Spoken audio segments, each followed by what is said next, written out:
السلام علیکم ورحمۃ اللہ تعالی وبرکاتہ۔ تعمیر ادب حصہ پنجم کی ہمارا پارٹ نمبر 2 ہے اور یہ پانچوں مل کر ہمارا پارٹ نمبر 128 ہے۔ اللہ تعالی کا یہ بیان چل رہا ہے، یہاں سے ہم پڑھیں گے۔ بسم اللہ الرحمن الرحیم۔ اللہ تعالی بڑا کریم ہے، بہت مہربان ہے، اس کا احسان ساری مخلوق پر ہے، لیکن اس پر کسی کا احسان نہیں۔ اس کی شان بہت بڑی ہے، اس کی عظمت کی کوئی انتہا نہیں۔ اس کی ذات کی حقیقت کو سمجھنے سے تمام جہان کی عقل عاجز ہے۔ سارے عالم کا وہ تنہا مستقل شہنشاہ ہے۔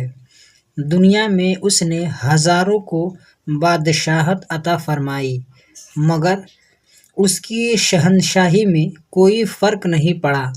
جو اس کی بارگاہ میں زاری کرے، گڑ گڑائے، اس کے لیے ستار و غفار ہے، اور جو اس کے سامنے اکڑے، زور دکھائے، اس کے حق میں قہار و جبار ہے۔ ہم سب لوگ معدوم اور نست، اس نے ہمیں وجود بخشا، اور اگر وہ چاہتا تو ہم سب نست ہی رہ جاتے، لیکن اس نے مہربانی فرمائی اور ہمیں ہست کیا۔ پھر اگر وہ چاہتا تو ہمیں کتے، بندر، گدھے یا بلی کی شکل میں پیدا کرتا، لیکن اس کا احسان ہے کہ اس نے ہمیں انسانی شکل میں پیدا فرمایا۔ پھر اگر وہ چاہتا تو ہم گونگے، بہرے، اندھے بن کر پیدا ہوتے، لیکن اس کا یہ کرم ہے کہ اس نے ہماری زبان کو گویائی، کان کو سنوائی اور آنکھ کو بینائی عطا فرمائی۔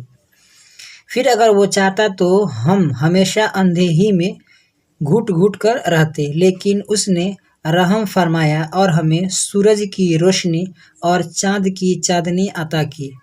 پھر اگر وہ چاہتا تو ہم دانہ پانی کے بغیر تڑپا کرتے، مگر اس نے فضل فرمایا اور ہمارے کھانے کے لیے طرح طرح کے میوے اور غلے پیدا فرمائے، اور پیاس بجھانے کے لیے آسمان سے پانی برسائے، نیز زمین سے چشمے جاری کیے۔ یہ زمین ہے، یہاں پر غلط ہو گیا ہے، زمین سے چشمے جاری کیے۔ پھر اگر وہ چاہتا تو ہم کافر گھرانے میں پیدا ہوتے اور خود کافر رہتے، لیکن اس کی عین رحمت ہے کہ ہم مسلم خاندان میں پیدا ہوئے اور پیارے اسلام کو اپنا دین مانتے ہیں۔ پیارے بچوں، یہ حقیقت ہے کہ اللہ کے احسان و کرم، نعمت و رحمت، مہربانی اور بھلائی کا شمار نہیں کیا جا سکتا، لیکن کیا تم یہ بتا سکتے ہو کہ ہم مسلمانوں پر اللہ تعالیٰ کا سب سے بڑا احسان کیا ہے؟ لو ہم سے سنو۔ اللہ تعالیٰ کا سب سے بڑا احسان یہ ہے کہ اس نے ہمیں پیارے نبی سرکار مصطفیٰ صلی اللہ تعالیٰ علیہ وسلم کی غلامی نصیب فرمائی اور ہمیں سرکار کا نام لیوا بنایا۔ سرکار مصطفیٰ صلی اللہ تعالی وسلم کی سچی غلامی یہ وہ نعمت ہے جس کے سامنے دنیا بھر کی تمام دولتیں ہینچ ہے۔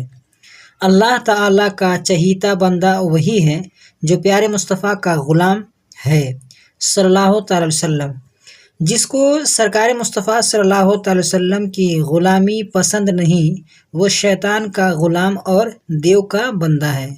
مشق: ستار، گناہوں کو چھپانے والا، غفار، بہت معافی دینے والا، شان، عزت مرتبہ، قہار، بہت زور والا، جبار، بڑا زبردست، رازی، رونا، عظمت، برائی، معدوم، جو چیز نہ ہو، نست، جو نہ ہو، وجود، ہونا، ہستی، ہست، جو ہو، شکل، ڈھانچہ، گویائی، بولنے کی طاقت، سنوائی، سننے کی قوت، بینائی، دیکھنے کی قوت، ہیچ، ناچیز، کمتر، دیو، شیطان، بندہ، غلام۔ سوالات۔ سوال نمبر 1، مسلمانوں پر اللہ تعالیٰ کا سب سے بڑا احسان کیا ہے؟ تو مسلمانوں پر اللہ تعالیٰ کا سب سے بڑا احسان یہ ہے کہ اس نے ہمیں پیارے مصطفیٰ صلی اللہ تعالیٰ علیہ وسلم کی امتی میں پیدا فرمایا۔ یہ اللہ تبارک و تعالیٰ کا سب سے بڑا احسان ہے کہ میں نے سرکار کے ہم غلاموں میں پیدا ہوئے ہیں۔ سوال نمبر 2، ہماری زبان اس فقرہ میں مضاف کیا ہے؟ ہماری۔ نمبر 3، ہم کا لفظ معرفہ ہے یا نکرہ؟ تو ہم کا لفظ یہ معرفہ ہے۔